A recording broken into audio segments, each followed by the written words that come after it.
गांव रामपुर चारों ओर घने जंगलों से घिरा हुआ था।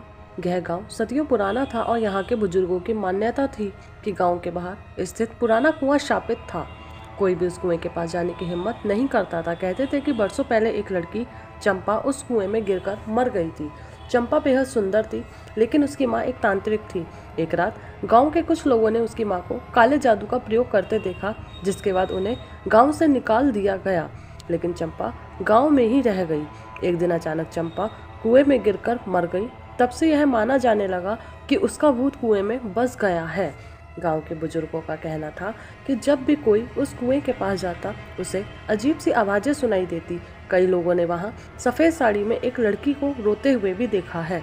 गांव में रोहित, अजय, नीलू और सोनू नाम के 4 दोस्त रहते थे। वे पुराने किस्सों पर यकीन नहीं करते थे। एक दिन उन्होंने तय किया कि वे कुएं के पास जाकर यह देखेंगे कि वहां सच में कुछ है भी या नहीं।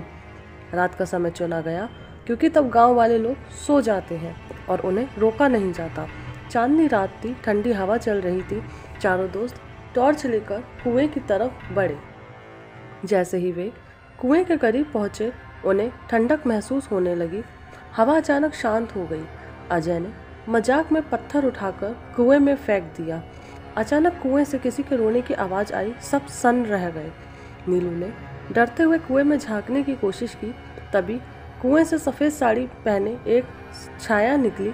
उसकी आंखें जल रही थी और उसका चेहरा विकृत था। चारों दोस्तों के होश उड़ गए। वे चीखते हुए भागे, लेकिन रोहित फिसलकर गिर गया। जब उसने ऊपर देखा तो वह छाया उसके बिल्कुल सामने खड़ी थी। तुम लोगों को यहाँ नहीं आना चाहिए था, एक भयानक आवाज आई। किसी तरह रोहित बचकर गांव वापस आया, लेकिन वह बुरी तरह डरा हुआ था। अगले दिन उसकी तबीयत खराब हो गई। वह अजीब अजीब बातें करने लगा। कभी कभी उसकी आंखें काली हो जाती और वह चंपा की तरह बात करने लगता। गांव के बुजुर्गों ने देखा तो समझ गए कि वह चुड़ैल के वश में है। उन्होंने गांव के पुजारी को बुलाया। पुजारी ने बताया कि चंपा की आत्मा कुएं में फंसी हुई है और जो भी वहां जाता है उसे अपना शिकार बना लेती है। पुजारी ने हवन करने की सलाह दी। पूरी रात मंत्रोच्चार किया गया। आधी रात को अचानक रोहित जोर से चीखने लगा। उसकी आवाज़ डरावनी हो गई। मुझे छोड़ दो, मुझे इंसाफ चाहिए। तब पुजारी ने कहा, हमें सच जानना होगा।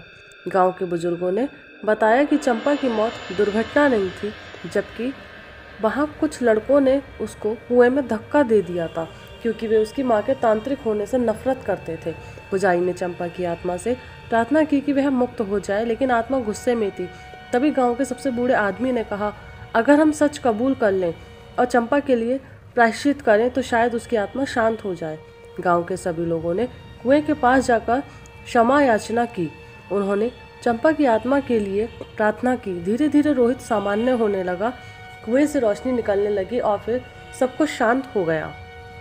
तब से वह कुआं बंद कर दिया गया और गांव में किसी को भूत दिखने की शिकायत भी नहीं रही। लेकिन गांव के लोग आज भी उस कुएं के पास जाने से डरते हैं, क्योंकि कौन जानता है कि वहां आत्मा सच में मुक्त हुई भी है या नहीं।